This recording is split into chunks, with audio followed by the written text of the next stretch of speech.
तो आप सब आज हम बात करने वाले हैं महत्वपूर्ण सूचकांक के बारे में जो यूपी ट्रिपल एस सी या फिर आरआरबी या अन्य एग्जाम के लिए बहुत महत्वपूर्ण है। करंट का ये टॉपिक बार बार एग्जाम में देखने को मिलता है, तो जल्दी से हम इसको आज कवर करते हैं। ये 2025 और 2026 के बिहार पर हमने क्विक रीजन के लिए नोट्स बनाए हैं। बात की रैंक क्या है और जारीकर्ता कौन है, इन सभी के बारे में हमने इनको तैयार किया है। इसमें कुछ लास्ट में हम देखेंगे मैचिंग क्वेश्चन भी है और लास्ट मिनट रिविज़न भी है। तो आइए जान लेते हैं इसमें सूचकांक जो कि 2025-26 के व्यापार में तैयार किए हैं। इसमें अर्थव्यवस्था के सूचकांक, नवाचार के भी हैं, समाज और मानव विकास यानी कि DIV, पर्यावरण और ऊर्जा को भी शामिल किया गया है, शासन, शक्ति और स्वतंत्रता को भी शामिल किया है। तो अब हम शुरू करते हैं।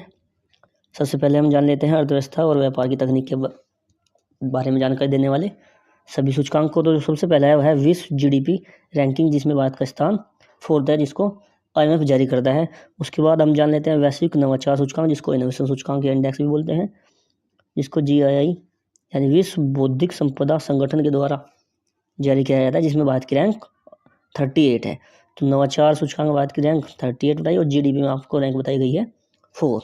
इसको IMF जारी करता है और नवाचार को बौद्धिक संपदा संगठन। अगला जान लेते हैं हम कि अगला क्या है। तो अगला है इसमें अंतर्राष्ट्रीय बौद्धिक संपदा सूचकांक। कौन सा वाला? बौद्धिक संपदा सूचकांक, जो कि 42 है।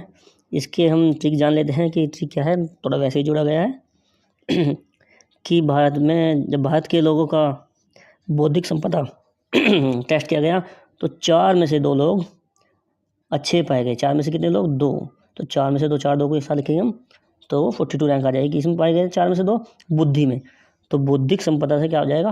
42। याद रखने की वाली बात है। अगला देख लेते हैं ग्लोबल कंज्यूमर कॉन्फिडेंस इंडेक्स। तो ये क्या है? ग्लोबल कंज्यूमर का कॉन्फिडेंस कितनी है इसकी रैंक?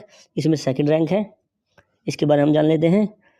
तो इसके बारे में अगर हम इसकी ट्रिक थोड़ी सी जोड़ने की बातें याद करें तो जो कॉन्फिडेंस भारत इंडिया में ज़्यादातर लोगों को क्या होता है कि 2nd नंबर वाले लोगों को ज़्यादा कॉन्फिडेंस आता है। अगर हम कोई एक कार खरीदना चाहते हैं, जब तक पहले वाला दूसरे को ये नहीं बता देता कि वो कार अच्छी है, तब तक दूसरे वाला कॉन्फिडेंस नहीं आता कि मैं उसको खरीदूँ। तो याद रखना है, भारत में कॉन्फिडेंस हमेशा दूसरे व्यक्ति को आता है, पहले वाले को तो हमेशा घबराहट होती रहती है। तो ध्यान रखना है कॉन्फिडेंस वाला सूचकांक का क्या है? दूसरे वाला यानी कि 2nd को। उसके बाद हम जान लेते हैं स्वतंत्रता सूचकांक। स्वतंत्रता सूचकांक में भारत की रैंक 86 है। ग्लोबल AI वाइब्रेंसी में भारत की रैंक 3rd यानी तीसरी है। और QS वर्ल्ड फ्यूचर स्किल्स में फ्यूचर स्किल्स में इंडेक्स कितना है? 25 है। यहाँ हमने थोड़ी डीप बात बोली गई है किसके लिए? GI यानी ग्लोबल इनोवेशन के लिए, कि भारत की रैंक 38 जो हमने ऊपर बताया था, इसमें थोड़ा इंप्रूवमेंट हुआ है। पहले 48 थी, अब 38 आई है। इसमें टॉप पर स्विट्जरलैंड है। ये पूछा जाता है कि नवाचार में प्रथम स्थान किसका है, तो स्विट्जरलैंड का है। उसके बारे में यहाँ छोटा छोटा दिया गया है। पहला स्विट्जरलैंड है, दूसरा स्वीडन है, तीसरा USA है। ठीक है। उसके बाद हम जान लेते हैं कि मानव विकास सूचकांक, जो बहुत ज़्यादा इंपॉर्टेंट है। इसको हम चलेंगे कि ये वेरी वेरी इंपॉर्टेंट है, हमने लिखा हुआ भी है। मानव विकास सूचकांक, इसको हम HDI ह्यूमन डेवलपमेंट इंडेक्स बोलते हैं, जिसमें भारत की रैंक 130वीं है। ग्लोबल जेंडर गैप में भारत की रैंक कितनी है? 131। कितनी है? तो ग्लोबल जेंडर गैप में भारत की रैंक 131 है। हम इसको याद करके चलेंगे। उसके बाद हम देख लेते हैं भुखमरी सूचकांक, इसको हंगर भी बोलते हैं। उसमें भारत की रैंक 102 है।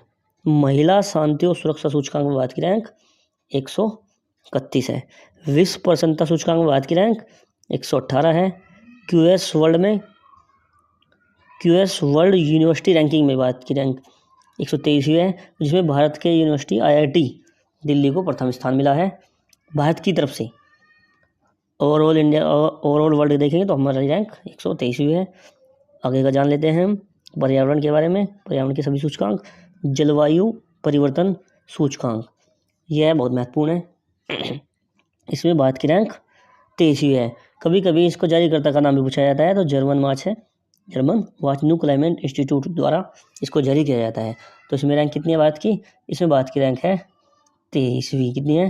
23वीं। हमने इसको कैसे याद किया है कि जर्मन में जब हम जाते हैं तो भारत को, अगर ये घड़ी है जिसमें हमारे यहाँ 24 घंटे का समय, भारत को 23 घंटे का समय दिया जाता है। तो वहाँ की घड़ी में भारत को कितने समय का दिया जाता है?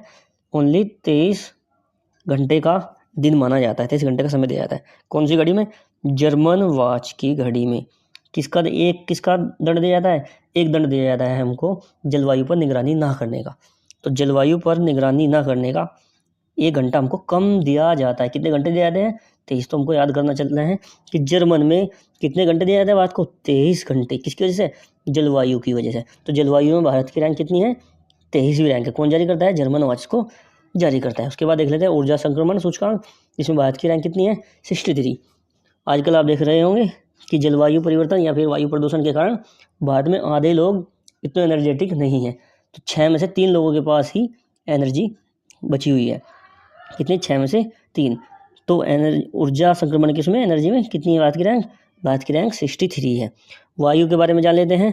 तो 20, अगर 20 लग रहा हो वायु गुणवत्ता के सामने, तो विश्व वायु गुणवत्ता रिपोर्ट में भारत की रैंक तीसरी है, जबकि वायु गुणवत्ता जीवन सूचकांक में भारत की रैंक दूसरी है। ठीक है, आगे जान लेते हैं हम शासन शक्ति और स्वतंत्रता के अंतर्गत आने वाले सभी सूचकांक एक साथ। हैनले पासपोर्ट सूचकांक में भारत की रैंक कितनी है? 75 है। इसमें अगर हम लास्ट ईयर की बात करें तो 85 थी, अब 75, यानी कि 10 अंकों का सुधार हुआ है। ठीक है, इसको जारी करने वाला कौन है? हैनले एंड पार्टनर्स होता है। इसमें भारत की रैंक कितनी है? 75, जो कि पिछले कुछ वर्षों से 85-84 चल रही थी, अब वो घटकर 75 पर आ गई है। वैश्विक मार्कता सूचकांक या फिर हम इसको ग्लोबल फायरवॉल सूचकांक भी बोल देते हैं, जिसमें भारत की रैंक कितनी है? 4 है। किसमें 4? मारक क्षमता या फिर ग्लोबल फायरवॉल में। हमने इसको कैसे याद रखा है? भारत दुश्मनों को चारों ओर से, किस ओर से? चारों ओर से फायर करके मार गिराता है अपने दुश्मनों को। तो 4 से 4 याद रखेंगे, और फायरवॉल से हम याद रखेंगे फायर पावर को। ठीक है ना। उसके बाद हम जान लेते हैं भ्रष्टाचार धारण सूचकांक में भारत की रैंक 91 है, जिसको ट्रांसपेरेंसी इंटरनेशनल जारी करता है। विश्व प्रेस सूचकांक में 151 रैंक है। इसको हम कैसे याद करेंगे? प्रेस समझ गए होंगे, भारत में वो सब लोग प्रेस हुए कपड़े पहनते हैं, तो उसमें हम याद करेंगे कि एक दुकानदार ने अपने यहाँ पर 15 रुपये में एक जोड़ी कपड़ों का प्रेस करने का भाव रखा हुआ है। कितने का? 15 रुपये में एक जोड़ी। तो हम इन दोनों को एक साथ लिखेंगे तो कितना हो जाएगा? 151। और किसका भाव रखा है? प्रेस के कपड़ों का। तो ध्यान रखना है, प्रेस के कपड़ों का भाव कितना? 151। तो यहाँ से रखेंगे प्रेस सूचकांक, और 151 इसका रीडिंग हो जाएगी। उसके बाद हम जान लेते हैं ग्लोबल सॉफ्ट पावर, इसमें भारत की रैंक 32 है। रेस्पॉन्सिबल नेशनल इंडेक्स में 16वीं रैंक है। आतंकवाद में भारत की रैंक कितनी है?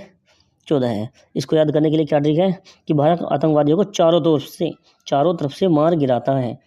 ठीक है ना। भारत कितना? एक अकेला भारत ऐसा है जो चारों तरफ से आतंकवादियों को मार गिराता है। तो आतंकवाद में कितना है? रैंक कितनी बन जाएगी इसकी? 14। आगे हम देख लेते हैं, इन सभी को इकट्ठा करके एक साथ पढ़ते हैं। नवाचार में मैंने बताई थी आपको 38 रैंक है, इसको विपो जारी करता है। मानव सूचकांक में रैंक 130 थी। ग्लोबल जेंडर में 131 थी। भूखमरी में कितनी थी? 102 रैंक थी। हैनले पासपोर्ट में आपको बताया था मैंने 75 है। भ्रष्टाचार में 91। जलवायु में आपको बताई थी मैंने 23 घंटा जर्मन वॉच।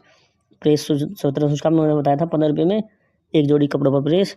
ग्लोबल फायरवॉल का मैंने बताया था आपको कि फायर पावर में रैंक 4 है कि चारों तरफ से मारते हैं। जीडीपी रैंकिंग में 4 थी, जिसको IMF जारी करता था। आगे हमने जो कुछ क्वेश्चन बनाए हैं मैचिंग करने के लिए, ताकि हम चेक करें कि हमारी याददाश्त जो हमने बनाई है वो सेव हुई है या नहीं। तो देख लेते हैं हम। हैनले पासपोर्ट सूचकांक में कितना बताया था मैंने कि लास्ट ईयर 85 थी, इस बार घटकर 75 रह गई है। कितनी रह गई? 75। जेंडर गैप में कितनी बताई थी? 131 इसकी बताई थी मैंने। नवाचार जो हमारा स्टार्टिंग में था, इसको हमने बोला था ये 38 है। भुखमरी में हमने 102। वो जलवायु परिवर्तन में हमने बताया था कि जलवायु परिवर्तन कौन? जर्मन वॉच जारी करता है, और हमको 23 घंटे का समय दिया जाता है। इस तरीके से हमने उन सभी महत्वपूर्ण सूचकांकों को कवर कर लिया है जो परीक्षा की दृष्टि से